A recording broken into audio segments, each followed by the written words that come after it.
Fala galera! Quanto tempo já que eu não gravo um vídeo, cara? Nossa, tem algum tempo que eu não gravo um vídeo e hoje eu vou matar essa saudade.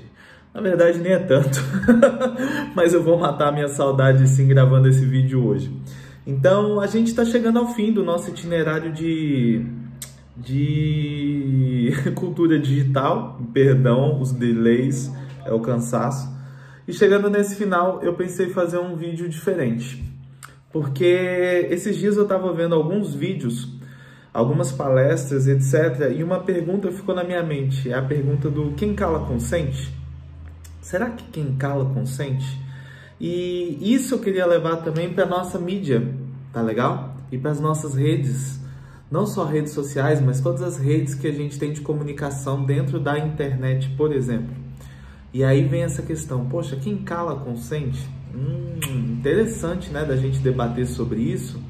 E eu acho bem interessante a gente falar e entender até o poder que a gente tem dentro desse ambiente de comunicação extremamente intenso que é a internet.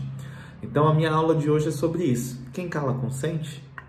Essa pergunta é ótima, cara, é ótima, é excelente, porque ela gera várias e várias questões e outros embates que a gente pode realizar. Tá legal? Então foca aí e vamos lá. Eu vou mexer um pouquinho na câmera, chegar um pouquinho mais perto, tô achando que tá muito longe. Aí, cheguei um pouquinho mais perto e vamos mandar. O que acontece? Junto com esse vídeo eu tô colocando aí na plataforma, tô colocando também um slide para você poder ir seguindo o slide, podendo dar uma olhada nele e podendo se inteirar sobre o que eu tô falando. Fechado? E provavelmente coloque até uma foto do meu caderno também. Eu fiz umas anotações no meu caderno que eu acho que são interessantes. Por que não? Toda vez que eu vou estudar um conteúdo, eu fico pensando e, cara, eu sempre escrevo. E aí uma dica que eu dou, sempre escreva, tá legal? A melhor forma de estudar é escrevendo. Esse negócio de só ler por ler não vai. Escreva, coloque no papel suas ideias. É uma ótima forma de você organizar suas ideias e de você realmente compreender o conteúdo. Tá bom? Então bora lá. Quem cala consente? Depende, né? Depende muito das situações. Cara, são várias as situações onde eu posso compreender que quem cala consente sim, mas eu tenho outras questões. Mas pra gente começar, lá no slide eu coloquei uma história fictícia de um rei lá do século XVI. Imagina que existe um rei no século XVI, é o rei Henri Edu, tá legal? E esse rei é um rei, vamos dizer, um pouco peculiar, tá bom? Pela imagem lá no slide você vai saber porque ele é peculiar. Ele parece um personagem misturado com um professor, ele é uma coisa, vamos dizer, peculiar, no mínimo peculiar. E aí o rei Henri, ele dentro dessa peculiaridade, né, desse ambiente exótico que ele extrapola em suas vestimentas, em suas roupas, etc., ele pega e decide que todas as carruagens daquela época, elas devem ter agora dentro delas um kit de primeiros socorros. Isso mesmo. Todas as carruagens, a partir daquele momento, daquela lei que ele estava agora promulgando, deveriam ter um kit de primeiros socorros, cara. E aí o que vai acontecer? Começa uma corrida maluca atrás desses kits de primeiro socorro. Todo mundo sai correndo atrás desses kits para poder comprar esses kits e o que acontece? O preço dos kits vai lá para cima, porque a gente começa a ter uma demanda muito grande. E o kit também começa a sumir das prateleiras. Então a gente tem uma dificuldade gigantesca para adquirir esse kit, um kit caro e etc. Depois que toda a população adquire o kit, o rei começa a questionar sobre a importância desse kit. Ele começa a falar, cara, será que esse kit realmente é importante? Ele começa a falar, poxa, pensa só, não adianta nada eu ter um kit na minha carruagem se eu não sei atender uma pessoa. Então depois que todo mundo comprou o kit, o rei fala, cara, acho melhor não ter o kit, tá? Porque pensa só, vai ter um acidente com uma carruagem e tem lá uma fratura exposta. Você saberia cuidar dessa fratura com esse kit? Não. E aí o rei, depois que todo mundo comprou o kit, ele falou, não, eu estou revogando essa lei, eu repensei sobre ela. A população já ficou, brava, nervosa, tá legal? Mas, para não se manter dentro desse ambiente aí, né, o rei pega e decide, não, vou promulgar uma nova lei. Eu acho que todas as carruagens devem ter, na verdade, agora um extintor de incêndio.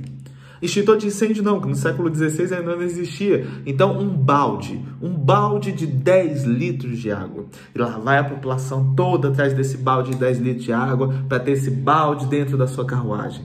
Logo depois que toda a população adquire o balde, o rei muda. Diz que precisa uma atualização, que 10 litros é pouco para poder, vamos dizer, apagar o fogo, a chama de uma carruagem. Então ele pega e decide que o balde deveria ter, na verdade, 15 litros. E a população, depois de ter comprado um kit de primeiros socorros, um balde de 10 litros de água, tem que correr atrás agora de um balde de 15 litros. A população, é óbvio, não vai ficar muito feliz. Passando o tempo, depois que essa população compra esse balde, ele revoga essa lei e diz que não, eu revi, eu acho que realmente não era necessário o balde. E aí lá foi você, comprou 2 baldes, comprou um kit e ele pegou e revogou as leis. E aí ele decide fazer o seguinte, já sei, para carregar as carruagens eram carregadas, a gente vai mudar as tomadas. Agora as tomadas serão tomadas de 3 pinos e todas as tomadas do país devem mudar e se adaptar atrás disso. E aí lá vai todo mundo correndo atrás das tomadas de 3 pinos, né, cara? Tomada de 3 pinos vira quase, sei lá, pedra preciosa. Tá? Vira uma esmeralda e todo mundo correndo e o preço das tomadas lá em cima e tendo que achar essas tomadas. E depois que todo mundo arranja as tomadas, a gente descobre que os produtos, no caso as carruagens, não vinham com as saidinhas lá de 3. O que significa que aquelas tomadas que todo mundo correu atrás não servia de absolutamente nada novamente. É óbvio que a gente vai ficar muito bravo com isso. E é óbvio que isso é uma situação hipotética. Mas pensa comigo, cara. Por que esse rei fez isso? Ele fez isso porque a população se calou. Porque mesmo indignado com a situação, a população criticou, mas criticou internamente. A população não foi às ruas, a população não se manifestou, a população não usou suas mídias sociais para poder entrar em contato com uma grande massa e demonstrar que as atitudes desse rei eram, no mínimo, abusivas. Quando a gente pega e vê situações negativas na nossa vida, mas essas situações ficam dentro de um discurso interno, dentro de um debate interno, um debate com nossos próximos amigos, etc., a gente não gera transformação nenhuma. Para a gente gerar transformação, muitas das vezes é necessário que a gente faça o quê? Que a gente chame a atenção de uma grande massa de pessoas para um diálogo, para uma discussão. E a partir dessa discussão a gente possa atacar um determinado problema. No caso, esse rei, ele pegou e ele era um rei totalmente abusivo. Era um rei que praticamente estava brincando com a cara da população. Mas a população deixou. Ela permitiu que isso acontecesse porque ela se calou. E no momento que ela se calou, ela consentiu. Quem cala consente? Depende. Se você pega no direito civil, quem cala não consente, tá? Não existe essa ideia de quem cala consente. No direito civil, por exemplo, quando a gente fala do quem cala consente, a gente tem que entender, na verdade, quem cala deve ter uma investigação sobre o caso. A investigação, o curso do caso é que vai chegar no resultado. O silêncio não quer dizer nada, tá legal? No Código Penal, a pessoa pode se manter em silêncio e isso é uma premissa dada a todos os indivíduos para que ele não crie provas contra ele próprio. E o silêncio não quer dizer nada. Quem cala, cala no direito penal e acabou. Quando você pega alguns artigos, aí sim, artigos relacionados à questão de heranças e etc., aí sim, o silêncio significa algo positivo. Então, vamos dizer que você está recebendo uma herança e você se cala ao receber ela, você está consentindo pelo recebimento dela. Mas nos outros casos, não. Nos outros casos, tudo depende da análise, do contexto, de uma investigação, para que a gente possa chegar dentro de um resultado. O silêncio não quer dizer nada. Mas pensando na sociedade, quem cala consente? Consente. Pensa comigo, cara.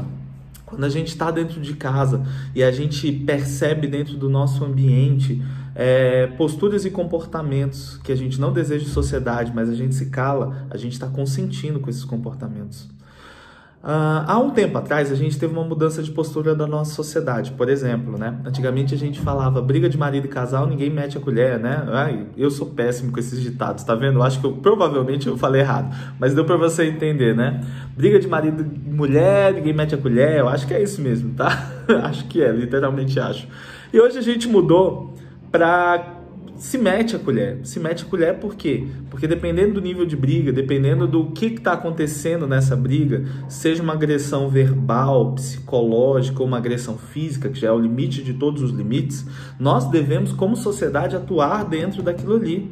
A gente deve meter a colher, a gente deve buscar a proteção daquele que está sofrendo. Provavelmente, normalmente, em grande maioria dos casos, a mulher. E a gente deve buscar essa proteção. Se calar dentro de uma situação como essa é consentir com um crime, é consentir com algo que está extremamente errado dentro da sociedade.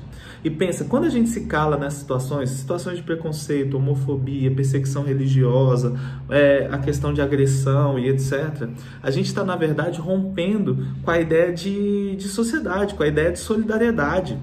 A gente não está tendo empatia com o outro. Todo o aspecto de solidariedade e de humanidade que nós criamos dentro da sociedade é jogado fora. Desmancha no momento em que você é permissivo. Porque o seu silêncio do cala consente, na verdade, é uma permissão. Você está sendo permissivo para com um ato. Então você também é uma pessoa que está agindo de maneira criminosa.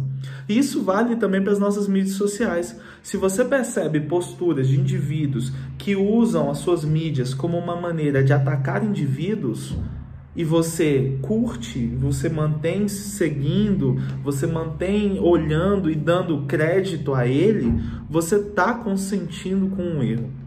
E isso é um problema muito grande. Então a gente precisa repensar sobre isso. Mas nem em todas as situações o quem cala consente. Existem algumas situações, por exemplo, onde o silêncio, na verdade, é uma busca de proteção de vida, não só para você, mas também uma proteção à sua vida e de vida de pessoas próximas a você. Então a gente sempre tem que refletir sobre esse quem cala consente, porque ele varia de acordo com a situação. Eu vou dar um exemplo aqui hipotético também, tá? Mas imagina uma pessoa que mora dentro de um ambiente com um grande número de criminosos, tá? Vamos dizer que a gente mora numa favela do Rio de Janeiro, onde a gente tem um grupo criminoso que, por exemplo, domina aquela área, aquela região. Quando acontece alguma coisa e a polícia vai fazer sua investigação, muitas das vezes os moradores não falam nada. E não é porque eles não falam que eles estão consentindo com o crime. Jamais. É porque o Estado não é presente dentro da vida deles de tal forma que eles não se sentem seguros pelo Estado para poder contar o que realmente acontece. Quando você pega as pessoas que moram dentro de morro, favela, etc., ou locais, vamos dizer, onde a criminalidade é exacerbada, a maioria, grande maioria da população são pessoas idôneas, honestas, maravilhosas, inclusive são muito mais felizes do que muitas pessoas que moram em outros ambientes ricos, tá? Mas assim, são pessoas honestas, que jamais têm algum pacto, alguma ligação com algo criminoso. Porém, o Estado, por ele ser ausente, por ele não estar presente, por ele não estar ali atuando sobre a vida desses indivíduos, esses indivíduos, na verdade, estarem marginalizados pelo próprio Estado, acabam se sentindo o quê? Acabam se sentindo inseguros. E por não ter a segurança que o Estado deveria dar a eles, ele acaba se calando. E esse calar não é consentir. É o calar para a sua sobrevivência e às vezes para a sobrevivência daqueles que estão próximos a ele. Tá legal? É um outro ponto. E existe um terceiro ponto ainda, que é o silêncio positivo. Aí acontece também, né, cara? E aí vai de novo, tudo é dependendo da situação. O silêncio também é positivo, cara. Principalmente quando você está num debate onde as emoções estão muito acaloradas, onde as pessoas estão muito nervosas, usando do máximo das suas emoções. O silêncio muitas das vezes, é uma maneira de você ensinar. O se calar ensina. Você pegar e estar ali em silêncio dentro desse momento pode ensinar muito mais do que você estar em confronto e em choque. Pelo contrário, às vezes o confronto e o choque vai aumentar esse conflito e o seu silêncio pode gerar uma transformação muito maior. Não sei se já aconteceu na vida de vocês, mas às vezes, assim, meu pai fazia muito isso. Meu pai era mestre disso, tá?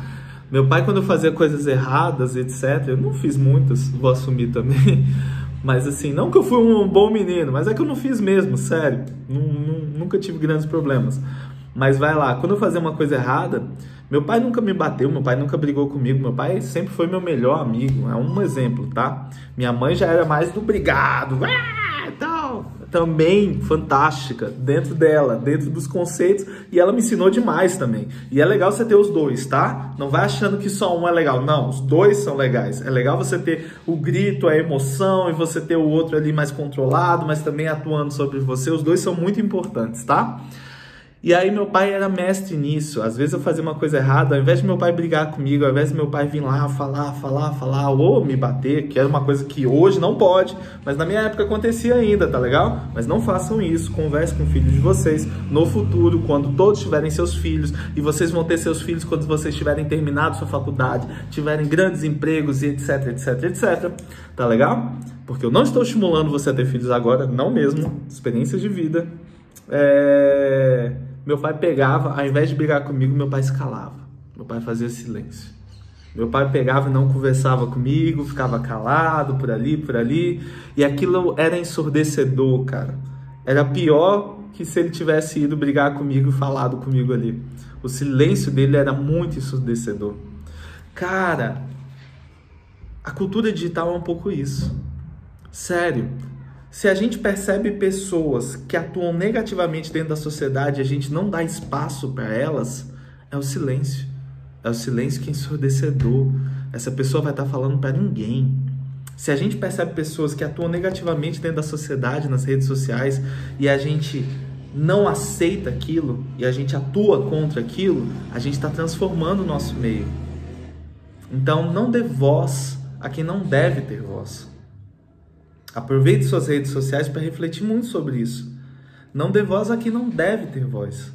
E se essa pessoa continua tendo voz, denuncie essa voz. Porque quem cala pode consentir. Às vezes sim, às vezes não, dependendo da situação.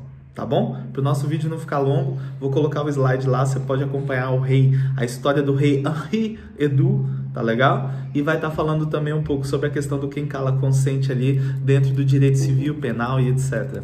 Talvez eu coloque, eu acho que sim. Eu vou colocar a imagem do meu caderno também para você poder dar uma olhada. E reflete, pensa você com você, cara. Pensa você com você sobre essa questão do quem cala consente. Até que ponto o nosso silêncio é consentimento? Até que ponto ele não é? Até que ponto as nossas redes sociais consentem com comportamentos negativos em sociedade? Até que ponto não? Então, assim, até a questão de... Aí vai muito para os meninos, né? A questão do machismo, a questão da gente ver a mulher muito como objeto e etc. Isso aí tá dentro, muito importante, isso atua muito dentro das nossas mídias, principalmente mídias sociais. Reflete sobre isso, cara. Às vezes você está corroborando com esse tipo de comportamento, que é um comportamento que você não quer mais dentro da sociedade. Então reflete, pensa sobre isso. Tá legal? E pensa que o seu silêncio pode ser consentimento ou não. O seu silêncio pode ser positivo. Tá legal? Beleza? E última coisa para fechar. Empatia. Empatia. Tá legal? O quem cala consente se resume em uma palavra: empatia. Quando você tem empatia pela dor do outro, você sabe quando o seu calar é consentir ou não é consentir. Tenha empatia pelo próximo, e empatia é diferente de simpatia. Simpatia é você se tratar bem, você levar algo... Não. Empatia é você se colocar na posição do outro para sentir a dor que o outro está sentindo. Se você tiver empatia, o seu calar nunca vai ser consentir. Tá legal? O seu calar vai ser atuar, transformar. Às vezes nem vai ser calar, às vezes vai ser falar, né? Às vezes vai ser atuar para que haja algum tipo de transformação. Mas principalmente tenha empatia. Tá bom? Um beijo, um abraço, um queijo e tchau!